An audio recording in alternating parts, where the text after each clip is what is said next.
দ্বিতীয় মেয়াদে ক্ষমতায় বসার পর প্রতিবেশী ও একসময়ের বন্ধু রাষ্ট্র কানাডার বিরুদ্ধে উঠে পড়ে লেগেছেন মার্কিন প্রেসিডেন্ট ডোনাল্ড ট্রাম্প। অতিরিক্ত 25% শুল্ক চাপিয়ে কানাডাকে সূক্ষ্ম উপায়ে অর্থনৈতিক চাপে ফেলতে ট্রাম্প যে মরিয়া, এ বিষয়টি স্পষ্ট জাস্টিন ট্রুডো সরকারের কাছে।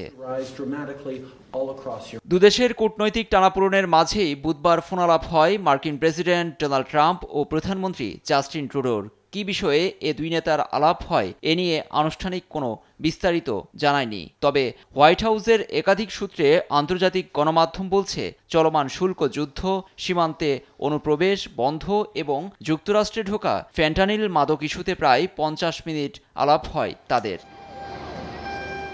সূত্রের বরাতে কানাডীয় টেলিভিশন সিটিভি নিউজ দাবি করে ফোনালাপের মাঝেই উত্তপ্ত বাক্য বিনিময় হয়। বিশেষ করে ট্রাম্পকে উত্তেজিত দেখা যায় বলেও প্রতিবেদনে এসেছে। তবে ফোনালাপের বেশিরভাগই ছিল চোরাচালান বন্ধ এবং কানাডার আসন্ন নির্বাচন প্রসঙ্গে। অবশ্য এ নিয়ে নিজের সামাজিক মাধ্যম ট্রুথ সোশ্যালে পোস্ট দিয়েছেন ডোনাল্ড ট্রাম্প। কানাডার নির্বাচন প্রসঙ্গে তিনি দাবি করেন, ক্ষমতায় টিকে থাকতেই শুল্ক যুদ্ধে থাকতে চান জাস্টিন ট্রুডো।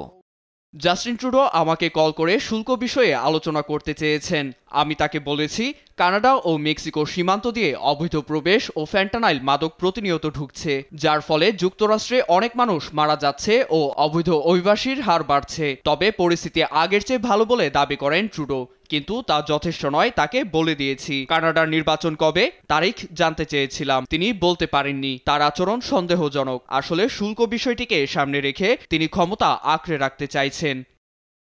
জাস্টিন ট্রুডোর সঙ্গে ফোনালাপে সন্তুষ্ট নন মার্কিন প্রেসিডেন্ট, এমনটাই জানান হোয়াইট হাউসের প্রেস সেক্রেটারি ক্যারোলিন লেভিট। সীমান্তে অনুপ্রবেশ এবং মাদক বন্ধে ট্রুডো তেমন ব্যবস্থা নেয়নি বলে অভিযোগ তার। সংবাদ সম্মেলনে ট্রাম্পের মতো প্রেস সেক্রেটারিও জাস্টিন ট্রুডোকে গভর্নর বলে সম্বোধন করেন। এর আগে ট্রাম্প একাধিকবার কানাডাকে যুক্তরাষ্ট্রের 51তম রাজ্য হিসেবে অভিহিত করেন এবং ট্রুডোকে সেই রাজ্যের গভর্নর হিসেবেও দেখতে চান।